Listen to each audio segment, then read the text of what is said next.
আমার চ্যানেলে তোমাদের সকলকে স্বাগত। আজ আমরা ক্লাস 8-এর রায় ও মার্টিন প্রশ্ন বিচিত্রা থেকে পরিবেশের দ্বিতীয় পর্যায়ক্রমিক মূল্যায়নের চতুর্থ স্কুল সলভ করব।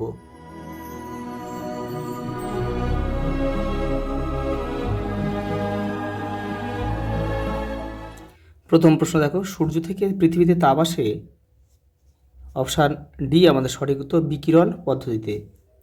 পারদের স্বাভাবিক স্ফুটনাঙ্ক হল 357 ডিগ্রি সি, অপশান বি আমাদের সঠিক উত্তর। পরেরটা দেখো, এসআইতে বরফ গলনের লিনতাপ হলো 80 যে এসআইতে বলেছে এটা অপশান আমাদের সিটা হচ্ছে সঠিক উত্তর হবে 336 কিলোজুল পার কেজি।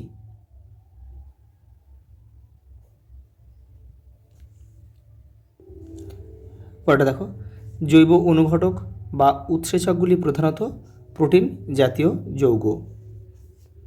দেখো এটা বিক্রিয়া দিয়েছে, বলছে এখানে জারিত হয়েছে কি, এই বিক্রিয়া জারিত হয়েছে Fe।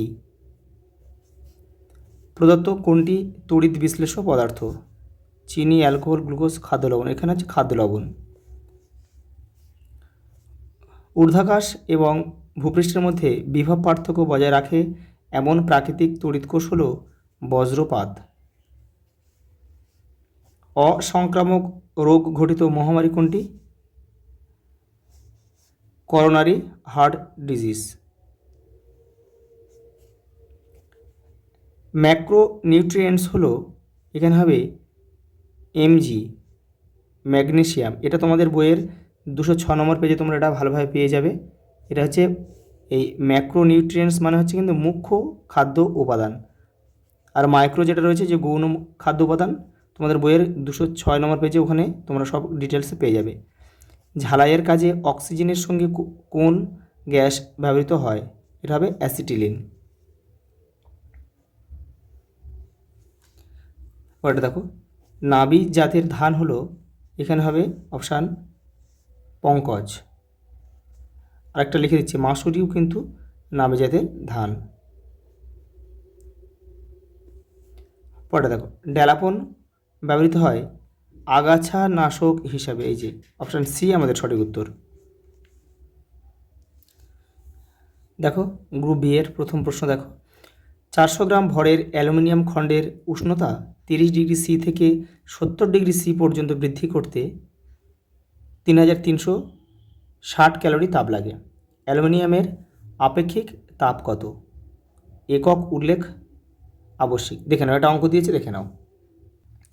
এই যে দেখো ভর কত, ভর আছে 400 গ্রাম, উষ্ণতা বৃদ্ধি 70 থেকে দেখো 30 ডিগ্রি থেকে 70 ডিগ্রি গিয়েছে, অর্থাৎ বৃদ্ধি করতে হবে কত? 40 ডিগ্রি সি আমাদের বৃদ্ধি করতে হবে।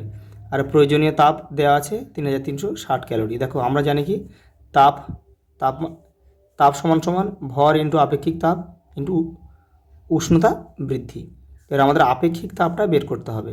তাহলে আপেক্ষিক তাপ মানে আমরা লিখতে পারি তাপ বাই ভর ইন্টু উষ্ণতা বৃদ্ধি।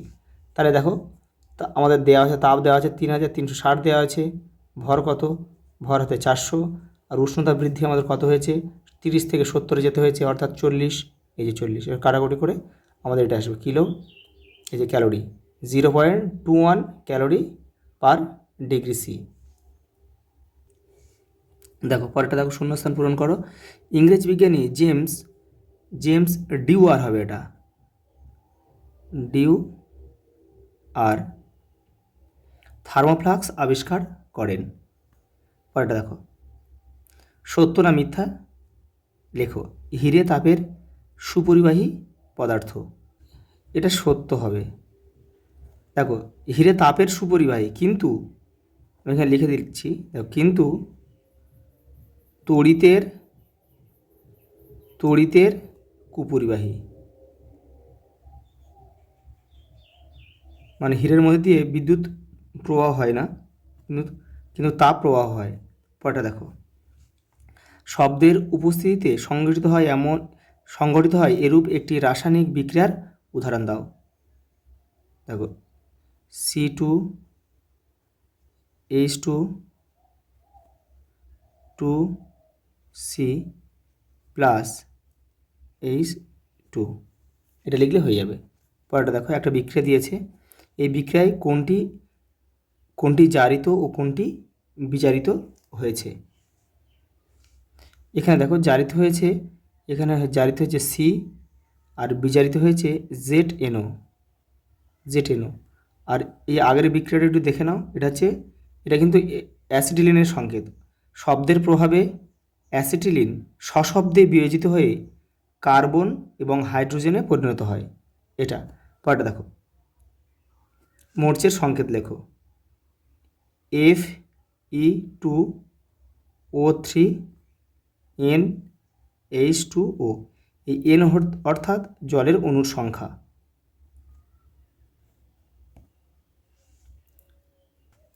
পরেরটা দেখো, পারদ কি তড়িৎ বিশ্লেষ্য পদার্থ? যুক্তি দাও। এটা হবে না। কারণ কি দেখো, আমি এখানে লিখে দিচ্ছি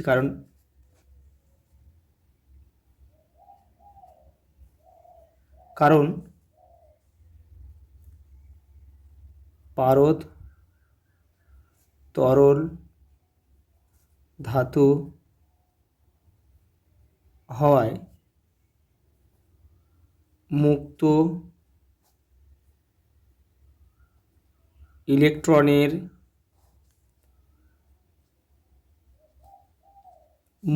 ইলেকট্রনের মাধ্যমে তড়িৎ পরিবহন করলেও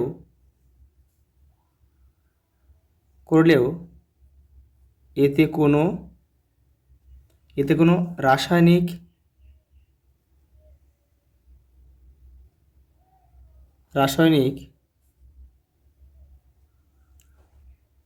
পরিবর্তন হয় না।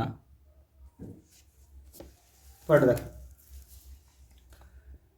লোহার চামচের উপর রূপোর প্রলেপ দিতে হলে তড়িৎ বিশ্লেষ্যরূপে কী ব্যবহার করবে?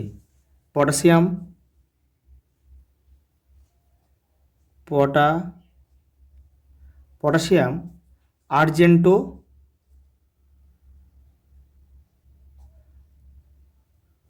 আর্জেন্টো সায়ানাইড, একসাথে লিখতে হবে, সায়ানাইড। সংকেতটা একটু আমি লিখে দিচ্ছি এখানে,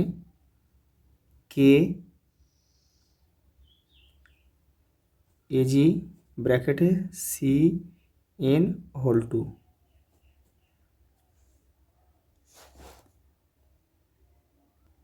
এখানে কিন্তু আমরা সিলভার নাইট্রেটও কিন্তু ব্যবহার করতে পারি, সিলভার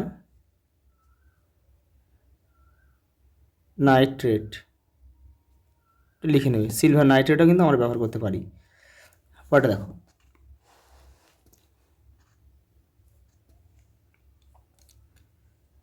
অ্যাসিডযুক্ত জলের তড়িৎ বিশ্লেষণে অ্যানোডে উৎপন্ন গ্যাসের আয়তন কত হবে যদি ক্যাথোডে 22.4 লিটার গ্যাস উৎপন্ন হয়?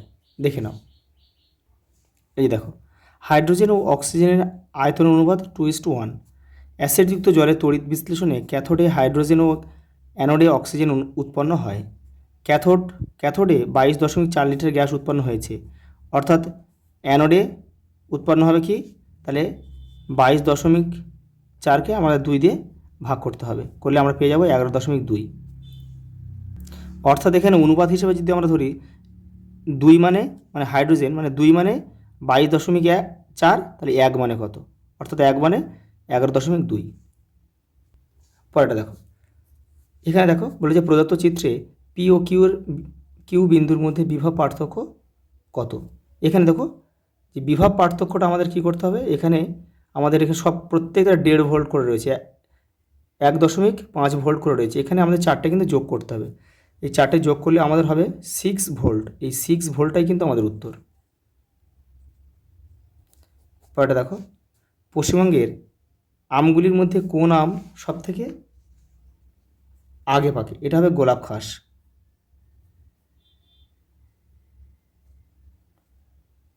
খাস। আর সবচেয়ে পরে পাকে হচ্ছে, এখানে লিখে দিচ্ছি আমি একেবারে, সবচেয়ে পরে পাকেছে ঝুমকো ফজলি, ঝুমকো ফজলি। কালো চায়ের উপকারিতা লেখো। তোমাদের বইয়ের 217 নম্বর পেজে রয়েছে, দেখে নাও। এই দেখো, কালো চায়ে প্রচুর ভিটামিন বি কমপ্লেক্স আর ফলিক অ্যাসিড থাকে। দেখো, এদের প্রদাহ প্রতিরোধী আর ক্যান্সার প্রতিরোধী ভূমিকা আছে। পরেরটা দেখো, গ্রুপ সি, একটি সচিত্র পরীক্ষার সাহায্যে প্রমাণ করো যে তরলের উপর চাপ কমালে তরলের স্ফুটনাঙ্ক হ্রাস পায়। দেখো, এটা রায়ন মার্টিন 77 নম্বর পেজে রয়েছে। দেখো, এই যে যাদের পুরাতন বই কিংবা একদম নতুন বই তাদের কিন্তু পেজ নাও মিলতে পারে, তোমরা একটু আগে পরে দেখবে পেয়ে যাবে। এই যে এখান থেকে তোমাদের এটা লিখতে হবে। পরে দেখো, 0 ডিগ্রি উষ্ণতার 10 গ্রাম বরফকে 20 ডিগ্রি সি উষ্ণতার জলে পরিণত করতে কী পরিমাণ তাপ লাগবে? একটা অঙ্ক দিয়েছে, দেখে নাও। দেখো, 0 ডিগ্রি সি এর 10 গ্রাম বরফকে 0 ডিগ্রি সি এর জলে পরিণত করতে তাপ লাগে কত? দেখো 10, এই যে 10, আর বরফগুলো লিনতাপ আমরা জানি কি, এটা 80 ক্যালোরি পার গ্রাম। সেই জন্য এটা আমরা গুণ করলাম, হলো কত? 800 ক্যালোরি। এই যেখানে লেখা আছে বরফগুলো লিনতাপ 80 ক্যালোরি পার গ্রাম, 800 ক্যালোরি। এবার দেখো, 0 ডিগ্রি সি এর 10 গ্রাম জলকে 20 ডিগ্রি সি এ নিয়ে যেতে তাপ লাগবে কত? আমরা কি জানি, জলের আপেক্ষিক তাপ কিন্তু 1। তাহলে এটা আমরা কি করব? দেখো, 10 গ্রাম আর এই জলের আপেক্ষিক তাপ 1, সেজন্য 1 বসালাম, আর এই 20 ডিগ্রি এটা বসালাম, গুণ করে 200।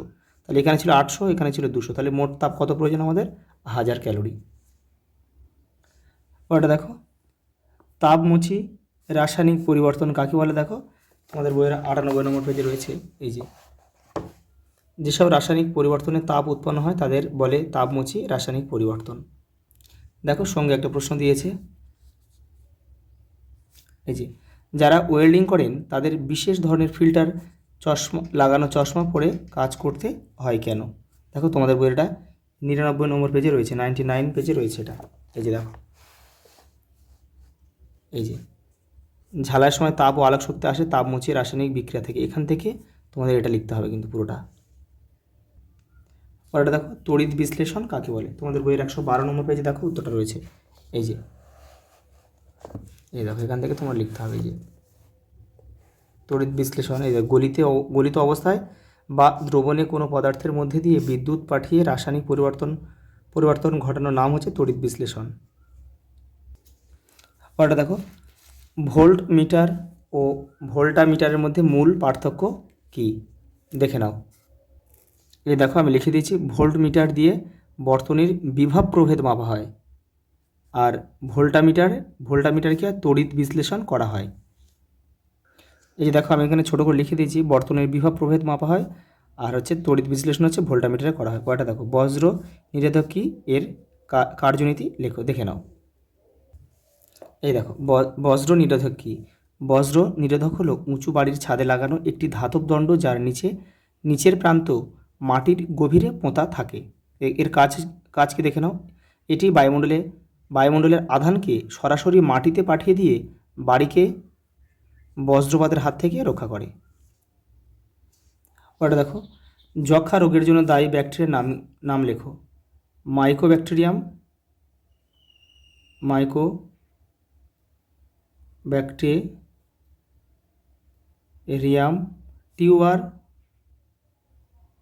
টিউবারকিউলোসিস।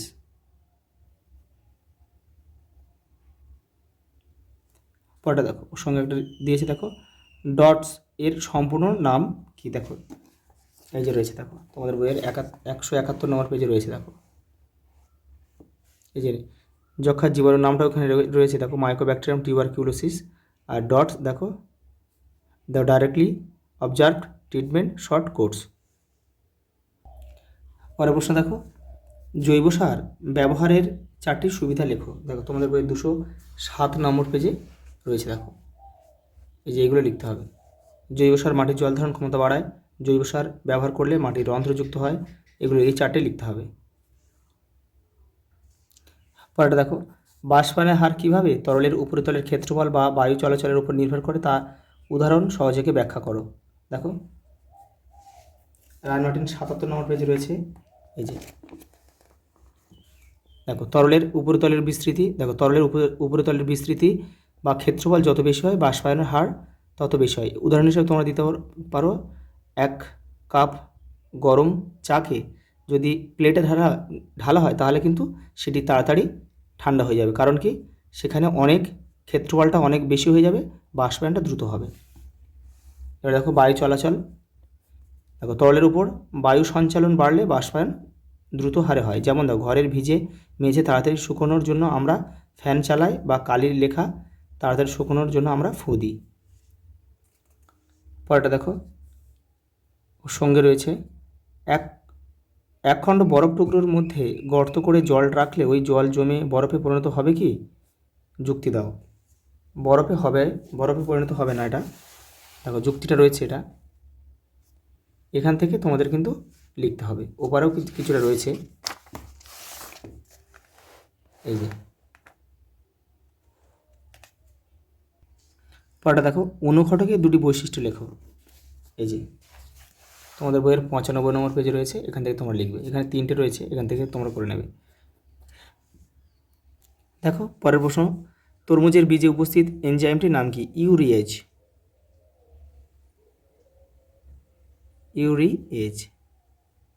এবার দেখো এই এনজাইমটি ইউরিয়ার সঙ্গে জলের বিক্রিয়া ঘটিয়ে কোন যৌগ তৈরি করে? এটা হবে অ্যামোনিয়া।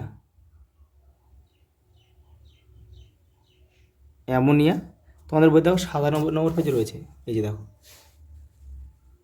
এই যে ইউরিয়ার সঙ্গে জলের বিক্রিয়া ঘটিয়ে অ্যামোনিয়া তৈরি করে। এই যে দেখো পরেরটা একটা বিক্রিয়া দিয়েছে, বলছে এখানে জারক পদদ্রব্য ও বিজারক দ্রব্য শনাক্ত করে। এখানে জারক হচ্ছে Fe আর বিজারক হচ্ছে CO2। গ্যালভানাইজেশন কাকে বলে? দেখো তোমাদের বইয়ের 109 নম্বর পেজে রয়েছে।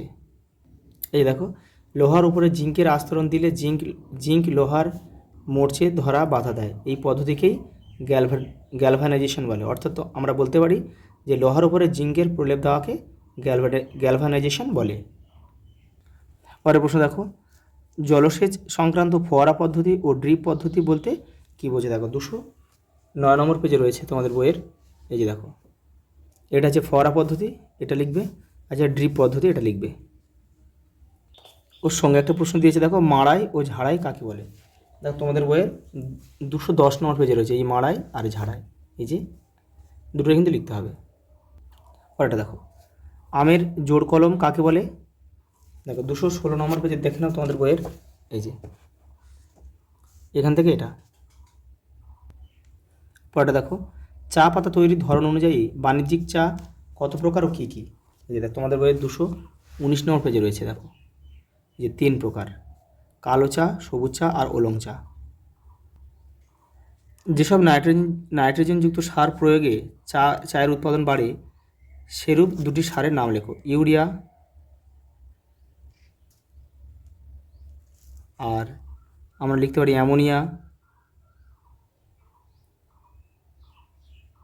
Ammonia sulphate. পরেরটা দেখো ডেঙ্গি রোগের জীবাণুর নাম কি এবং কোন মশা এই রোগের জীবাণু বহন করে? দেখে নাও। ডেঙ্গি রোগের জীবাণুর নাম হচ্ছে কি? ফ্লাভিভাইরাস।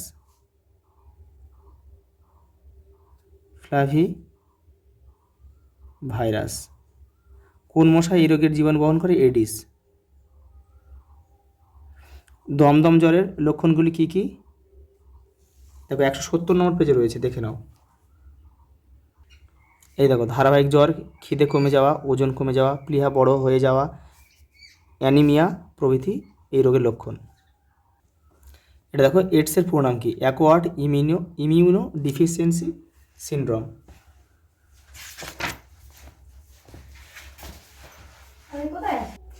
এই যে অ্যাকোয়ার্ড ইমিউনো ডিফিসিয়েন্সি সিনড্রোম।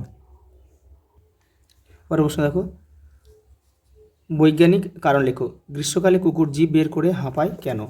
এই যে দেখো তোমাদের বইয়ের 37 নম্বর পেজে রয়েছে। দেখো এই যে গ্রীষ্মকালে কুকুরের জিভ বার করে লালা ঝরাতে তোমরা অনেকেই দেখো, এখান থেকে এটা পুরো লিখবে। শীতকালে পাখিরা পালক ফুলিয়ে বসে থাকে কেন? দেখো এটা রায়ান মার্টিন, দেখো 89 পেজে রয়েছে, দেখো এই যে এখান থেকে তোমাদের এটা লিখতে হবে। এটা দেখো থার্মোফ্লাক্স কীভাবে বিকিরণ পদ্ধতিতে তাপ সঞ্চালন বন্ধ করা হয় থার্মোফ্লাক্সে, এটা তোমাদের বইয়ের 45 নম্বর পেজে উত্তরটা রয়েছে। এই যে এখান থেকে তোমাদের এটা পুরোটা লিখতে হবে। আজ এই পর্যন্ত, দেখা হবে পরের ভিডিওতে।